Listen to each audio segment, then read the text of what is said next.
Bonjour et bienvenue sur ma chaîne Le Français Facilement.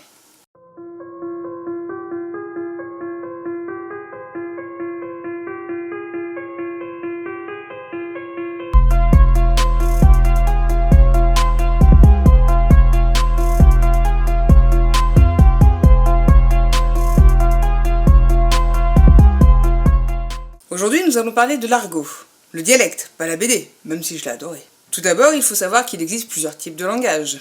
Le langage familier, pour parler à ses copains, le langage courant pour parler à ses parents, et le langage soutenu pour parler à un supérieur hiérarchique. L'utilisation adaptée de ces différents langages selon la personne à qui on s'adresse, que ce soit l'auditeur ou l'interlocuteur, permettra d'exprimer votre respect, ou pas. Personnellement, je vous conseille de respecter verbalement tout le monde, même les plus détestables. Déjà, parce que vous serez inattaquable, comme ça, et en plus parce que les vrais rageux, ça les énerve encore plus.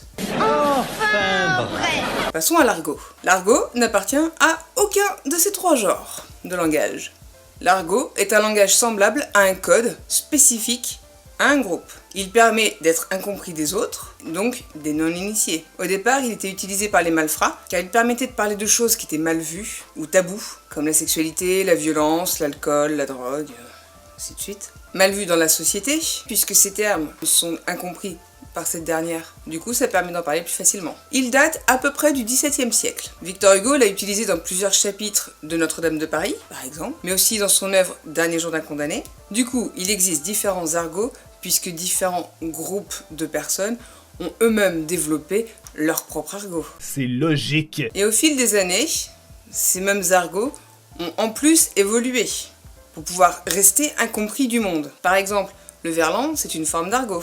Mais il s'est familiarisé au siècle dernier par de nombreux rappeurs comme MC Solar, même si c'est un artiste expert en langue française. Je vous conseille d'aller voir le point culture là-dessus. Du coup, de nombreux mots sont apparus depuis et continuent d'apparaître. Un mot peut avoir plusieurs équivalents dans différents argots. Par exemple, le mot argent en a plus d'1 millier différents. Je ne vais pas vous les citer, vous n'êtes pas là pour ça, on va y passer la nuit. Par contre, certains mots d'argot sont passés dans le langage familier, comme par exemple casser la croûte. Alors, les types d'argot communs. Le javanais. Il consiste à rajouter le son ave, ou un autre son, peu importe, entre les consonnes et les voyelles. Par exemple, manger devient mavgané. On trouve aussi le loutchebem, ou l'argonji, qui consiste à remplacer la première consonne par un L et à la remettre à la fin du mot avec une autre terminaison. C'était initialement créé par les loutchebem de la ripette, pour info. Par exemple, le boucher va devenir loucherbem. Ou encore, à poil va devenir à l'oualpé. Fou va donner loufoque, mais lui par contre, on l'a gardé. Il est passé dans le langage courant. Demandez à Jim Carrey. Après, on a aussi des emprunts à d'autres langues. Exemple, maboul. Bon, j'ai pas la prononciation, mais ça vient de l'arabe mahabul, quelque chose comme ça, qui veut dire fou. Ou encore, la go, qui veut dire la fille. Ça vient du wolof. Après, on a aussi la dérivation et la resuffixation. Donc là, c'est avec des suffixes populaires. Ar, as, ouille, oc, axe, etc., etc. Exemple, pourrave, qui est dérivé de pourri. Matos, qui est dérivé de matériel. Vous avez compris. Après, on a aussi l'apocope. Donc c'est la troncation, ou la suppression, d'une ou de plusieurs syllabes à la fin du mot. Exemple, un pet, pour dire un pétard. Un tox, pour dire un toxicomane. Oui, bon, les exemples sont pas très... Y a rien qui m'est venu sur le coup. Ensuite, on trouve l'aphérèse. Donc là, c'est la troncation ou la suppression d'une ou plusieurs syllabes au début du mot. Jusqu'à présent, elle était très rare en français, mais elle est particulièrement présente dans le français contemporain des cités. Exemple, blême pour problème, hashtag Renault, zik pour musique, après un petit passage par le verlan pour zikmu, forcément. Et enfin, on a le redoublement, pas de classe, mais de syllabes, forcément. Exemple, zonzon pour prison.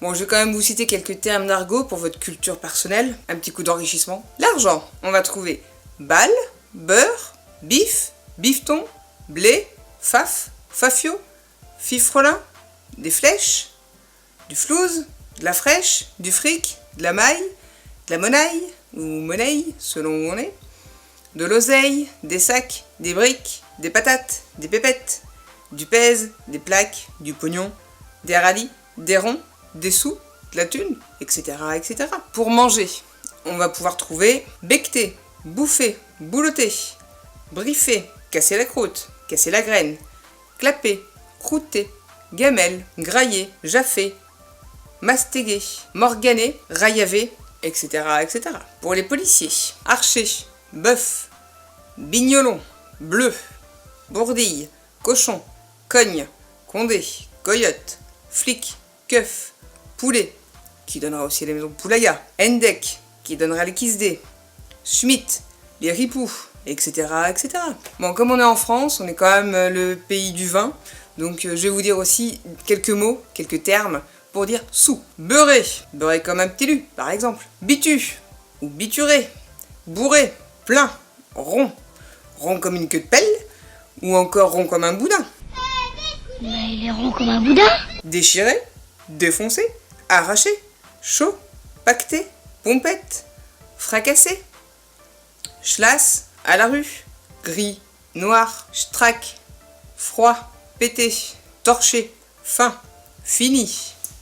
Attaquer, charger la mule, partir en sky, mort, kervé, almine, allouche, à l'équerre, avoir le coup de bambou, avoir un coup dans l'aile, avoir un coup dans les carreaux, se mettre une mine, etc., etc.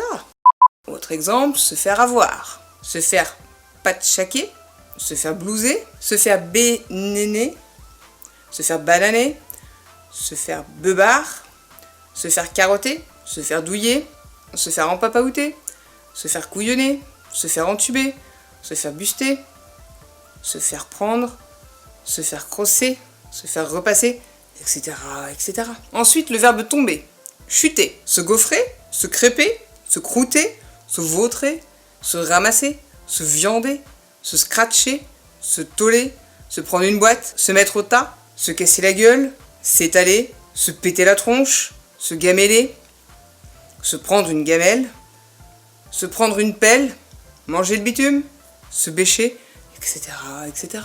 On trouve aussi les arpions pour les doigts. Les anciens l'utilisent encore beaucoup, celui-là. La frangine pour dire la sœur, c'est classique et pourtant, c'est de l'argot. Un môme pour dire un enfant, toujours de l'argot. Rouscailler pour dire parler. Un rupin, c'est un bourgeois. Un trimard veut dire un chemin. Alors que maintenant, dans le langage familier, le trimard, c'est plutôt celui qui ne vaut rien. C'est un mendiant, quelqu'un qui n'a pas grand-chose. Vous voyez? L'important, c'est même la différence entre l'argot et le familier. Là, du coup, c'est plus du tout le même sens. Donc, il faut vite repérer quel langage utilise l'interlocuteur. Bon, je vous mets un petit lien en description vers Wikipédia qui a fait une sacrée liste de termes, donc pour la culture générale. Et du coup, moi, je vais vous laisser avec une petite citation de Victor Hugo. La misère a inventé une langue de combat qui est l'argot. C'est la langue des ténébreux. Et ma petite préférée, l'argot, c'est le verbe devenu forçat. Voilà, donc en espérant que cette petite vidéo vous ait plu, elle est assez courte, mais bon, c'est quand même bien de bien comprendre les différences entre l'argot et le langage familier. Donc n'hésitez pas à mettre un petit pouce en l'air si ça vous dit, un petit commentaire ou une question, je vous répondrai, à vous abonner si ce n'est pas déjà fait, et à partager. Bonne journée, à la prochaine!